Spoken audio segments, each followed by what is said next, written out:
नमस्कार विद्वान साथियों, प्रिय विद्यार्थियों। 7 जून की शैक्षिक खबरों में आप सबका स्वागत है। सीबीएसई एक महीने में नया कोर्स तैयार करेगा। सीबीएसई कोरोना के कारण लॉकडाउन में स्कूलों के बंद रहने से पाठ्यक्रम को तर्कसंगत बनाने में जुटा है। एक महीने में नया पाठ्यक्रम तैयार हो जाएगा। यह जानकारी सीबीएसई के अध्यक्ष मनोज आहूजा ने शुक्रवार को दी। आहूजा ने कहा, हम शिक्षा प्रणाली में अचानक बदलाव नहीं ला सकते, इससे भ्रम और अनिश्चितता पैदा हो सकती है। पाठ्यक्रम में सुधार को सीखने की प्रक्रिया से जोड़ा जाएगा। आहूजा स्कूल का भविष्य, कोविड-19 की चुनौती और आगे की दिशा विषय पर अशोक यूनिवर्सिटी की ओर से आयोजित वीडियो कॉन्फ्रेंस में बोल रहे थे। अगली खबर, हर पालू के स्कूल में कोरोना के साथ अगले सत्र में अध्यापन की कार्य योजना तैयार। स्कूल में विद्यार्थी मास्क लगाकर आएंगे, आने जाने के गेट अलग। देखते हैं क्या खबर है।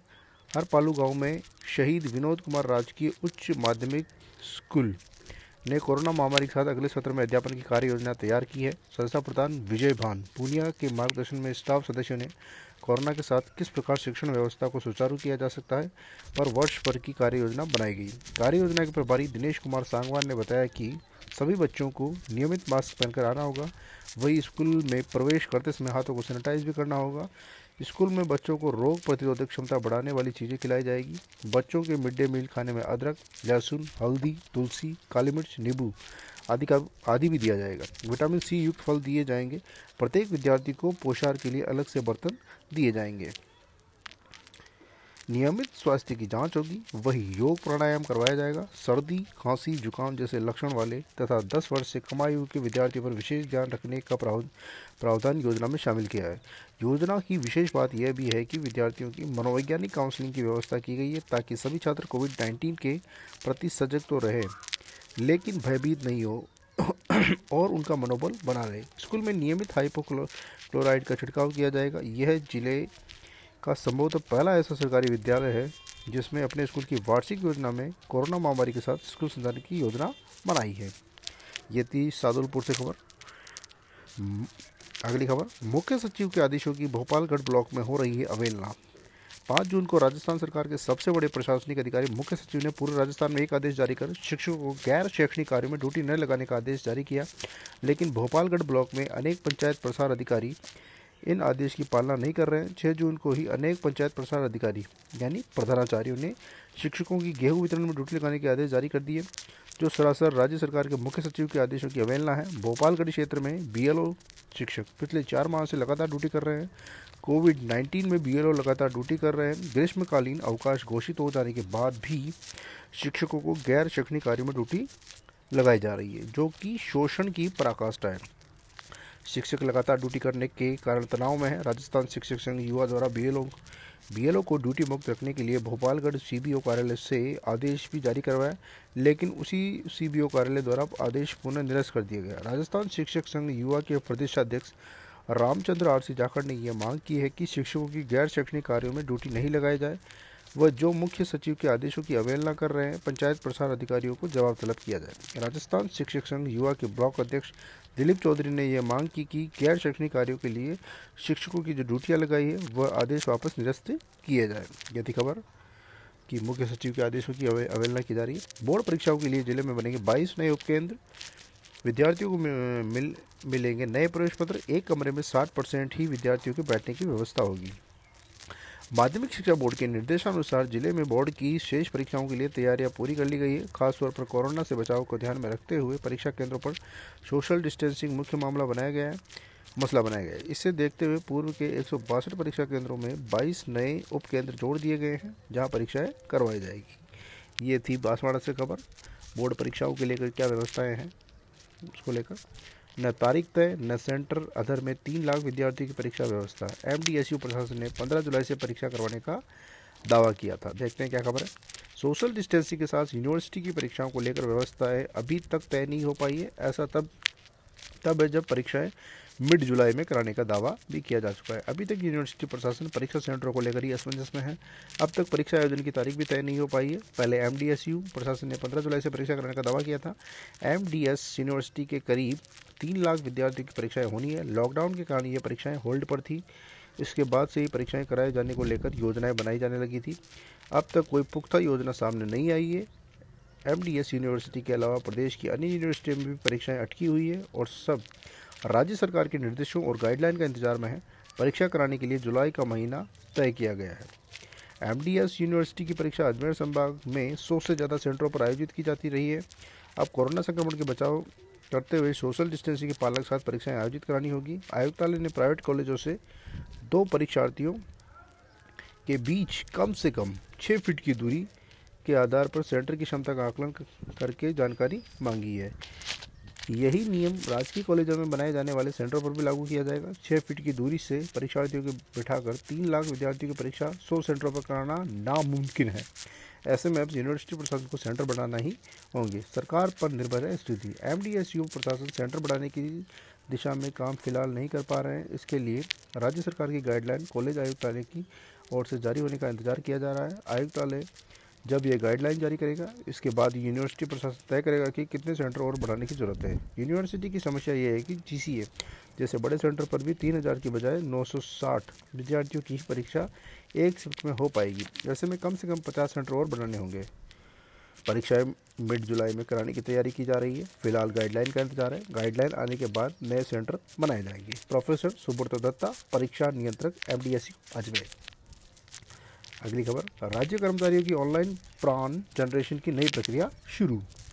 राज्य बीमा एवं प्राविधिक निधि विभाग राजस्थान सरकार जयपुर के अनुसार राष्ट्रीय पेंशन प्रणाली के अंशदाताओं को ऑनलाइन प्राण जनरेट किए जाने के लिए CRA द्वारा ऑनलाइन प्राण नंबर जनरेट होगा।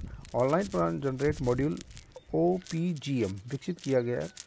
एनपीएस राज्य कर्मचारियों की ऑनलाइन प्राण जनरेशन की नवीन प्रक्रिया आएगी। डीडीओ अपने नवनियुक्त कर्मचारियोों के CSRF स्वयं के लॉगिन से www.cra.nsda.com.in पर लॉगिन कर सब्सक्राइब रजिस्ट्रेशन ऑनलाइन रजिस्ट्रेशन को क्लिक करेंगे। प्राण generate detail capture screen link प्रदर्शित होगा। इसको भरने के बाद अंशदाता द्वारा उपलब्ध कराए गए फॉर्म के आधार पर पूर्ण सावधानी से भरा जाएगा, जिसके तहत जन्म दिनांक, नियुक्ति दिनांक, मनोनीत का विवरण एवं बैंक विवरण आदि सही एवं पूर्ण है, इसकी जांच करेंगे। साथ ही संबंधित कर्मचारी की फोटो और हस्ताक्षर को स्कैन 12 KB तक करना है, उसको करके डिजिटल सेव करेंगे तथा अंशदाता द्वारा प्रस्तुत फॉर्म स्कैन करके डिजिटल अपलोड करेंगे। डीडीओ द्वारा उपयुक्त अनुसार संपूर्ण विवरण दर्ज करने के बाद एक्नॉलेजमेंट नंबर 17 नंबर जो होते हैं का जनरेट होगा। उक्त कार्रवाई पूर्ण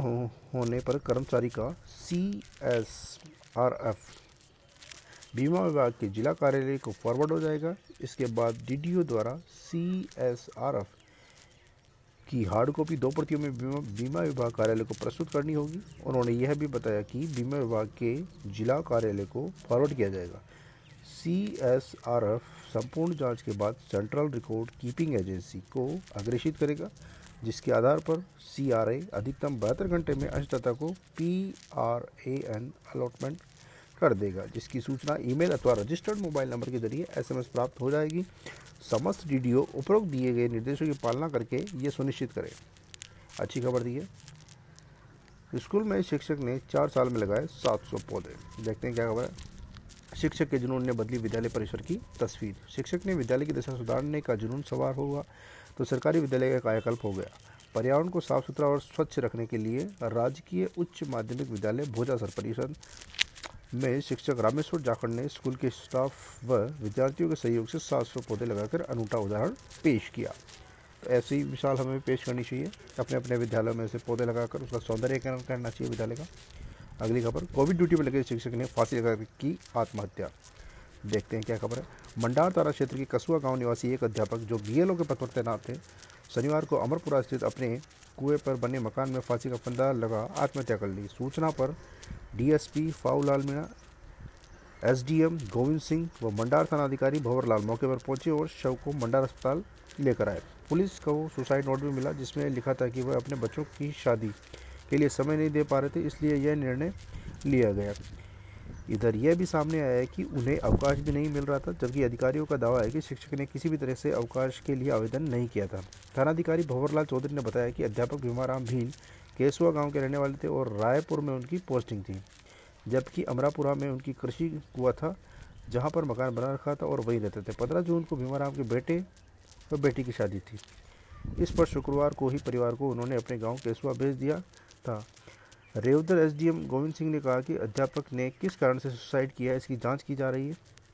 अध्यापक ने उपखंड कार्यालय में किसी तरह के अवकाश के लिए कोई प्रार्थना पत्र नहीं दिया था। ये थी बीएलओ की व्यथा। अगली खबर, 1.5 साल में महिला टीचर के खाते से निकाले गए 4.5 लाख रुपए। मैसेज अलर्ट सुविधा नहीं होने के कारण पता नहीं चल पाया है। बहुत ही चौंकाने वाली खबर। देखिए, सभी शिक्षक को इसमें सजग रहना चाहिए। महिला टीचर के खाते से 1.5 साल में ऑनलाइन ठगी कर किसी ने 4.5 लाख रुपए निकाल लिए। अब जब खाता संभाला तो इसका खुलासा हुआ। पुलिस के मुताबिक शहर के रिको में रहने वाली शकुंतला राजकीय उच्च माध्यमिक विद्यालय मंडासी में शिक्षिका है। उसका कलेक्ट्रेट स्थित एसबीआई में खाता है। किसी ने उसके खाते से दिसंबर 2018 से अब तक 4,50,267 रुपये की शॉपिंग कर ली। दरअसल शकुंतला ने खाते में एसएमएस की सुविधा नहीं ले रखी थी। इस कारण उसे लंबे समय तक ठगी का पता नहीं चला। इस घटना का 4 जून को उस समय पता चला जब शकुंतला डीडी बनवाने बैंक गई। उसके खाते में एंट्री कराई तो बैलेंस कम मिला। तब उसने बैंक कर्मचारी को शिकायत की। जांच की तो पता चला कि उनके खाते से दिसंबर 2018 से अब तक ऑनलाइन ठगी कर 4,50,267 रुपये शॉपिंग कर ली गई। तो हमें सतर्क रहना चाहिए इस मामले में, क्योंकि आजकल ऑनलाइन ठगी के कई तरह के मामले सामने आ रहे हैं। इसलिए सतर्क रहें, सावधान रहें। स्कूल से पोशार के बर्तन व सामान चोरी। सदर थाना इलाके के राजकीय उच्च प्राथमिक विद्यालय ने चोर पोशार के काम में आने वाले बर्तन चोरी कर ले गए। यह वारदात लॉकडाउन में हुई, स्कूल बंद रहने के दौरान हुई। चोर ताले तोड़कर वहां रखा गैस सिलेंडर, चूल्हा, बड़ी टंकी, 30 प्लेट, 5 गिलास, 8 थाली, चाय की टोपियाँ, जग समेत पोशार के काम आने वाले बर्तन व अन्य सामान ले गए। प्रधानाध्यापक नरेंद्र सिंह ने सदर थाने में मामला दर्ज कराया है। अगली खबर, हजारों पंचायत सहायकों की नौकरी गिरने पर लगी गाज। अगली खबर, छात्र छात्राओं 15 से 30 जून तक प्रवेश नवीनीकरण करवा सकेंगे। प्रदेश के सभी कॉलेजों में द्वितीय तृतीय वर्ष और स्नातकोत्तर उतार में ऑनलाइन प्रवेश प्रक्रिया शुरू हो चुकी है। आयुक्तालय कॉलेज शिक्षा राजस्थान जयपुर ने प्रदेश भर के राजकीय महाविद्यालयों में सत्र 2020-21 के लिए ऑनलाइन प्रवेश प्रक्रिया शुरू कर दी है। स्नातक पाठ द्वितीय वर्ष, तृतीय वर्ष और स्नातकोत्तर उत्तरार्ध के लिए छात्र छात्राएं 15 से 30 जून तक प्रवेश नवीनीकरण करवा सकेंगे। वही सत्र 2019-20 में खोले गए 38 नए कॉलेजों में प्रवेश कार्य 20 जून तक चलेगा। प्रवेश से संबंधित सभी कार्य ऑनलाइन किए जाएंगे। कोविड-19 के चलते अभी राज्य सरकार की ओर से कक्षाएं लगाने के लिए कोई भी निर्देश जारी नहीं किए हैं। सभी महाविद्यालयों में सोशल डिस्टेंसिंग के साथ ही सैनिटाइजर, मास्क व साबुन सहित अन्य सुविधाएं भी उपलब्ध करवानी होगी। राज्य सरकार की ओर से खोले गए 38 नए कॉलेजों में गत वर्ष फर्स्ट ईयर में ऑफलाइन प्रवेश प्रक्रिया आयोजित की गई थी। इन कॉलेजों में स्नातक पाठ द्वितीय में पूर्णतया अस्थायी प्रवेश के लिए प्रथम वर्ष का डाटा ऑनलाइन करना होगा। नए खोले गए सभी कॉलेजों में प्रवेश प्रक्रिया ऑनलाइन आयोजित की जाएगी। अगली खबर, चेक पोस्ट पर पथराव, शिक्षक और होमगार्ड घायल, कुर्सियां व सामान लूट ले गए बदमाश। अस्थायी चेक पोस्ट पर बाइक सवार युवकों को रोका तो बाइक छोड़ भागे, वापस आकर फेंके पत्थर। गंगनार की खबर है चित्तौड़गढ़। लॉकडाउन के चलते सोनियाना से शादी मार्ग पर लगाई अस्थायी चेक पोस्ट पर गुरुवार रात बदमाशों ने पथराव किया। इसमें ड्यूटी कर रहे एक होमगार्ड और एक शिक्षक घायल हो गए। बदमाश कुर्सियों व सामान ले भागे। बदमाशों की बिना नंबर बाइक मौके पर छूट गई, जिसे गंगनार पुलिस ने जब्त किया। अगली खबर, सीबीएसई 1 महीने में नया कोर्स तैयार करेगा। सीबीएसई कोरोना के कारण लॉकडाउन में स्कूलों बंद रहने के कारण पाठ्यक्रम को तर्कसंगत बनाने में जुटा है। 1 महीने में नया पाठ्यक्रम तैयार हो जाएगा। ये जानकारी सीबीएसई के अध्यक्ष मनोज आहूजा ने दी। निदेशालय ने नए प्राथमिक स्कूल खोलने के प्रस्ताव मांगे। लंबित काम शुरू। अनलॉक 1 में शिक्षा विभाग ने स्कूलों की क्रमोन्नति के लिए भी प्रस्ताव मांगे। परीक्षा केंद्र बदलने के लिए अपने स्कूल में ही कराना होगा आवेदन। 20 जून को जारी होगी नए केंद्र की सूची। सीबीएसई की ओर से जो ये सुविधाएं दी गई थी कि जो अपने गृह जिले चले गए हैं वो अपने निकटवर्ती सीबीएसई स्कूल में अपनी एग्जाम दे सकते हैं, उसके लिए खबर है। सीबीएसई ने 12वीं बोर्ड के परीक्षार्थियों को सहूलियत के लिए परीक्षा केंद्र बदलाव की छूट दी थी। वे अपने ही जिले में बचे हुए विषयों के पेपर दे सकते हैं। शर्त बस ये थी कि उस जिले में सीबीएसई की मान्यता प्राप्त स्कूल हो। इसके लिए छात्रों ने अपने मूल स्कूल में आवेदन करना हो। 9 जून से पहले आवेदन की प्रक्रिया पूरी करनी होगी। वही 20 जून से छात्र अपने नए केंद्र की जानकारी प्राप्त कर सकते हैं। परीक्षा का आयोजन 1 जुलाई से 15 जुलाई तक होगा। अगली खबर, एमपीएस के संस्था प्रधान ने से जवाब तलब। शिक्षा निदेशक ने जारी किया नोटिस। निदेशक ने 7 दिन में जवाब देने के लिए दिए निर्देश। शिक्षा निदेशालय बीकानेर ने माहेश्वरी पब्लिक स्कूल के संस्था प्रधान से लॉकडाउन का उल्लंघन कर पूरक परीक्षा करवाने के मामले में जवाब मांगा है। शिक्षा निदेशक सौरभ साबी ने स्कूल के संस्था प्रधान को नोटिस जारी करते हुए 7 दिन में जवाब मांगा है। इस नोटिस में संस्था प्रधान से पूछा गया है कि रोक के बावजूद स्कूल प्रबंधन ने कक्षा 9वीं तथा 11वीं की पूरक परीक्षाएं क्यों करवाई। इसके संबंध में जवाब तलब किया गया है। महात्मा गांधी अंग्रेजी मीडियम स्कूल में प्रवेश प्रक्रिया शुरू, लॉटरी से होगा स्टूडेंट का चयन। अगली खबर, विद्यार्थी को पहनना होगा मास्क, सुरक्षा के लिए बोर्ड ने जारी किए निर्देश। 10वीं और 12वीं की बची परीक्षाएं की तैयारी शुरू। क्या निर्देश दिए गए हैं? मास्क लगाना अनिवार्य होगा। किसी भी परीक्षार्थी को बिना मास्क पहने केंद्र में एंट्री नहीं दी जाएगी। प्रत्येक परीक्षा केंद्र पर सैनिटाइजर साबुन उपलब्ध होगा। हर परीक्षार्थी कक्ष में एंट्री के समय हैंड सैनिटाइजर का उपयोग कर सकेगा। एंट्री और एग्जिट के समय सोशल डिस्टेंसिंग खासतौर पर फॉलो की जाएगी। नए आदेश में छात्रों को पेपर शुरू होने से 1 घंटे पहले परीक्षा केंद्र पर पहुंचना होगा। इन हिदायतों के साथ परीक्षा देनी होगी। शिक्षा बोर्ड 12वीं के शेष पेपर नए होंगे, 10वीं के पुराने पेपर ही काम आएंगे। अगली खबर, ईओ एओ पद पर भर्ती के लिए होने वाली परीक्षा स्थगित। यूपीएससी ने 421 खाली पदों पर करेगी भर्ती। संघ लोक सेवा आयोग ने परीक्षाओं की नई तिथि के साथ ही ईपीएफओ में ईओ व एओ पद के लिए होने वाली भर्ती परीक्षा अगली सूचना तक स्थगित कर दी। यह परीक्षा 4 अक्टूबर 2020 को आयोजित होनी थी, लेकिन अब इसे स्थगित कर दिया गया है। परीक्षा के लिए ऑनलाइन आवेदन प्रक्रिया 31 जनवरी से शुरू हुई थी। यूपीएससी की विभिन्न भर्ती परीक्षाओं के जरिए 421 खाली पदों को भरना था। इसके तहत प्रवर्तन अधिकारी, लेखा अधिकारी, कर्मचारी, ईपीएफओ, श्रम और रोजगार मंत्रालय आदि में भर्ती की जाएगी। इसमें 168 रिक्त पद अनारक्षित वर्ग के लिए, 116 ओबीसी के लिए, 62 एससी के लिए, 42 ईडब्ल्यूएस के लिए और 33 पद एसटी के लिए थे। आंगनबाड़ी कार्यकर्ताओं और सहायिकाओं को डाउनलोड करना होगा आरोग्य सेतु ऐप। आरोग्य सेतु ऐप आंगनबाड़ी कार्यकर्ताओं और सहायिकाओं को डाउनलोड करना होगा। अगली खबर, पशु चिकित्सकों के 900 पद रिक्त, भर्ती प्रक्रिया जल्द हो पूरी। अगली खबर, शिक्षक आत्महत्या मामले में दोषी अधिकारियों पर हो कार्रवाई। अगली खबर, उच्च शिक्षा की परीक्षाओं में बढ़ेंगे एग्जाम सेंटर। राष्ट्रीय शिक्षा नीति के प्रारूप में हो कोविड से निपटने का समाधान। देखते हैं क्या खबर है जयपुर से। अखिल भारतीय विद्यार्थी परिषद ने प्रधानमंत्री को 26 सूत्री ज्ञापन सौंपकर शिक्षा से जुड़े विभिन्न प्रयोगों पर अपने सुझाव ज्ञापित किए हैं। विद्यार्थी परिषद ने अपने ज्ञापन में कोविड-19 की परिस्थिति से निपटने के लिए उपायों को राष्ट्रीय शिक्षा नीति में समावेशित की मांग की है। विद्यार्थी परिषद की राष्ट्रीय महामंत्री निधि त्रिपाठी ने कहा कि हम छात्रों के साथ मिलकर सरकार से शिक्षा जगत की विभिन्न समस्याओं के समाधान की आशा करते हैं। प्रधानमंत्री को शिक्षा जगत से जुड़े सभी क्षेत्र जैसे चिकित्सा, कृषि तकनीक, मानविकी, विज्ञान व कॉमर्स की समस्या तथा सुझावों से हमने अवगत कराया है। अगली खबर, डीडी राजस्थान चैनल पर सरकारी विद्यालय के बच्चों की पढ़ाई। विद्यार्थियों को मिल रहा है फायदा। रेडियो के बाद अब टीवी से पढ़ रहे हैं विद्यार्थी। अगली खबर, आरयू ने जारी किया हेल्पलाइन नंबर। राजस्थान विश्वविद्यालय ने यूजीसी की गाइडलाइन के बाद विद्यार्थियों की परीक्षा और अन्य अकादमिक समस्याओं के लिए हेल्पलाइन नंबर जारी कर दिया है। विद्यार्थी ऑफिस के समय पर 0141 22 56 63 पर संपर्क कर सकते हैं। साथ ही आरयू की वेबसाइट से मेल आईडी लेकर उस पर मेल कर सकते हैं। यूनिवर्सिटी ने हाल ही में स्टूडेंट ग्रीवेंस के लिए कमेटी बनाई थी। अगली खबर, आरएएस मुख्य परीक्षा का परिणाम जारी करने की मांगी अनुमति।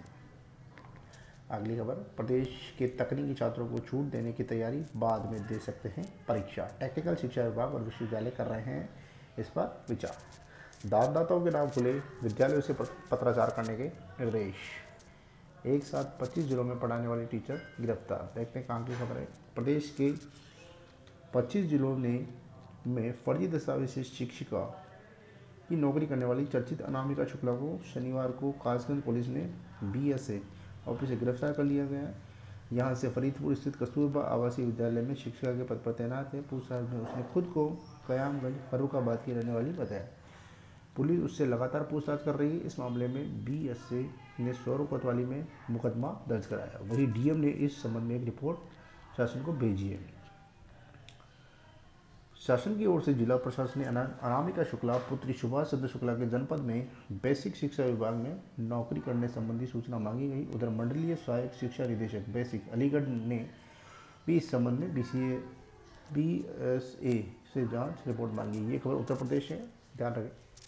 नोटिस देख घबराए, बीएसए ने अनामिका शुक्ला नाम की शिक्षिका के बारे में जानकारी की तो पता चला कि फरीदपुर कस्तूरबा गांधी आवासीय विद्यालय में इस नाम की विज्ञान की शिक्षिका कार्यरत है। उसे एक नोटिस देकर उसकी नियुक्ति संबंधी स्पष्टीकरण मांगा गया। शनिवार को नोटिस को देखकर शिक्षिका घबरा गई। वह अपना इस्तीफा और जवाब दाखिल करने एक पड़ोसी युवक संजय के साथ दोपहर बाद बीएसए ऑफिस पहुंच गए। पुलिस ने ऑफिस में दबोचा। यह सूचना बीएसए ने डीएम और एसपी को दे दी। इस पर सीओ सिटी आर.के. सिंह व सौरव कोतवाली पुलिस बीएसए ऑफिस पहुंच गई। पुलिस तत्काल उसे हिरासत में लेकर कोतवाली ले गई। उससे कई दौर में पूछताछ की और उसकी नियुक्ति दस्तावेजों के साथ संबंध में जानकारियां जुटाई गई। ये थी आज की खबर। जय हिंद, जय भारत।